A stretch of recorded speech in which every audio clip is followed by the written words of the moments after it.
Brother నీకు ఒక మాట మాత్రం స్పష్టంగా చెప్తున్నాను, నాకు ఎలాంటి ఇల్లీగల్ వ్యవహారాలతో నాకు సంబంధం లేదు. ఫోన్ ట్యాపింగ్ అని చెప్పి లీకు వీరుడు రేవంత్ రెడ్డి గారు పాపం డైరెక్ట్గా ప్రెస్ కాన్ఫరెన్స్ పెట్టే దమ్ము లేదు, డైరెక్ట్గా ఆధారాలు ప్రజల ముందు పెట్టే దమ్ము లేదు, ఏముందో విషయం ఎవరికి తెలియదు. పోలీస్ రిమాండ్లో ఉన్న వాళ్ళకి కూడా ఫోన్లకు వెళ్ళి మీకు లీకులు వస్తాయి.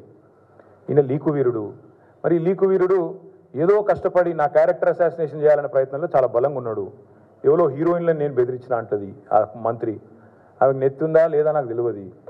నాకు అంత కర్మ ఏంది, నాకు ఈ దిక్కుమాలిన పనులు చేయాల్సిన పరిస్థితి ఏంది, నాకు ఎలాంటి ఫోన్ ట్యాపింగ్ వ్యవహారంతో నాకు ఎలాంటి సంబంధము లేదు.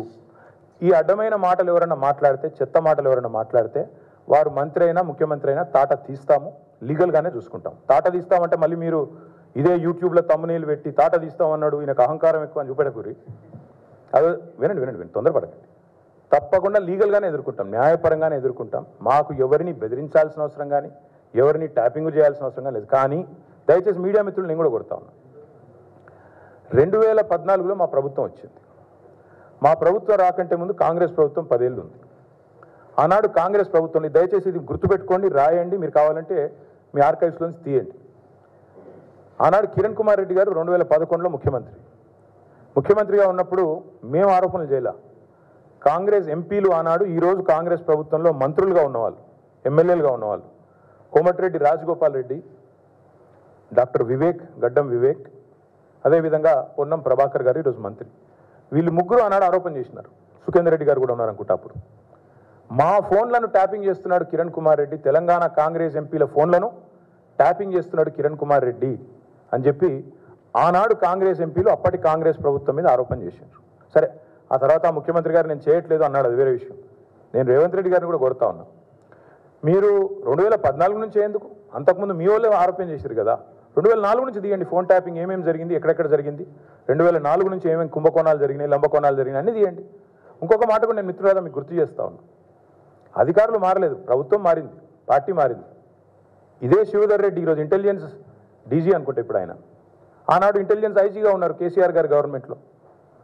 ఈరోజు టీఎస్పీఎస్సీ చైర్మన్గా ఉన్న మహేందర్ రెడ్డి గారు ఆనాడు రాజశేఖర్ రెడ్డి గారి గవర్నమెంట్లో ఇంటెలిజెన్స్ ఐజీ, ఆ తర్వాత మా ప్రభుత్వంలో డీజీ, హైదరాబాద్ సిపి. మరి ఈరోజు డీజీపీగా ఉన్న రవి గుప్తా గారు ఆనాడు హోమ్ సెక్రటరీ.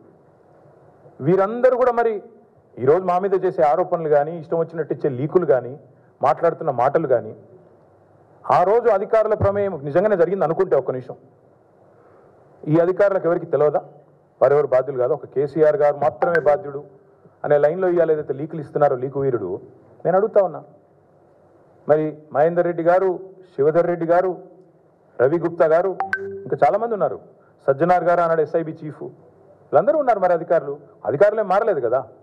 ఫోన్ ట్యాపింగ్ నేను డిమాండ్ చేస్తున్నా ఈ ప్రభుత్వాన్ని, మీకు చిత్తశుద్ధి ఉంటే 2004 వెళ్ళి మొదలుపెట్టు, ఏమేమి ట్యాపింగ్లు జరిగినాయి. నేను నా ఆరోపణ కాదు కదా, ఈరోజు నీ ప్రభుత్వంలో నీ పక్కన కూర్చున్న పొన్నం ప్రభాకర్ గారే ఆ రోజు ఆరోపణ చేసిండ్రు. ఏమని, ఆనాడు కిరణ్ కుమార్ రెడ్డి ప్రభుత్వం నా ఫోన్ ట్యాపింగ్ చేస్తుంది. మరి అది వాస్తవమా కాదా, బయటికి తీ, విచారణ గ్యాంబిట్ పెంచు.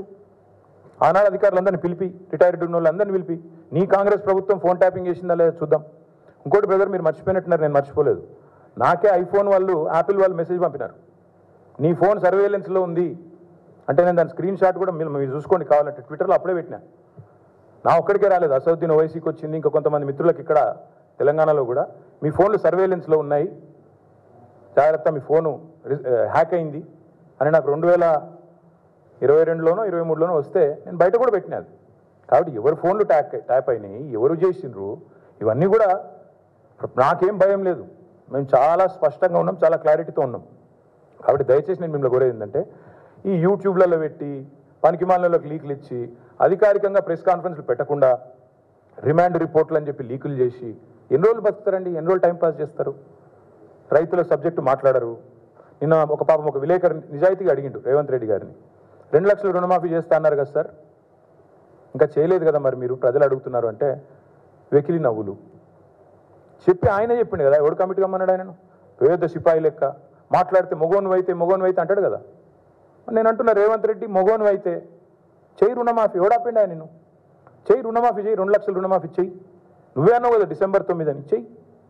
పాయింట్ ఏంటంటే ఈ చిల్లర మాటలు కాదు కదా ప్రజలు చూసేది అల్టిమేట్గా 4 రోజులు నడిపిస్తారు బై టైంపాస్ అటెన్షన్ డైవర్షన్ ఓ రోజు గొర్రెల స్కామ్ అంటాడు ఓ రోజు బర్రెల స్కామ్ అంటాడు ఓ రోజు ఫోన్ ట్యాపింగ్ అంటాడు ఓ రోజు కాళేశ్వరం స్కామ్ అంటాడు ఇవేనా ఇక అసలు పని లేదా మంచిలు ఇచ్చేది లేదు సాగునీరు ఇచ్చేది లేదు పంటలు ఎండితే పట్టించుకునేది లేదు రైతులకు రుణమాఫీ లేదు కొత్త ఇన్వెస్ట్మెంట్లు రావు ఇవేం చెప్పరు ఇడికెళ్ళి కంపెనీలు పారిపోతుంటే మాట్లాడరు ఇవేం ఉండవు ఏముండాలి మమ్మల్ని అందరినీ రాష్ట్ర ప్రజలను పిచ్చోళ్ళని చేసి వీళ్ళు పోతురట వాళ్ళు పోతురట వీళ్ళు జంపట వాళ్ళు జంపట వాళ్ళు చెప్పుడు మీరు రాసుడు బాగుందా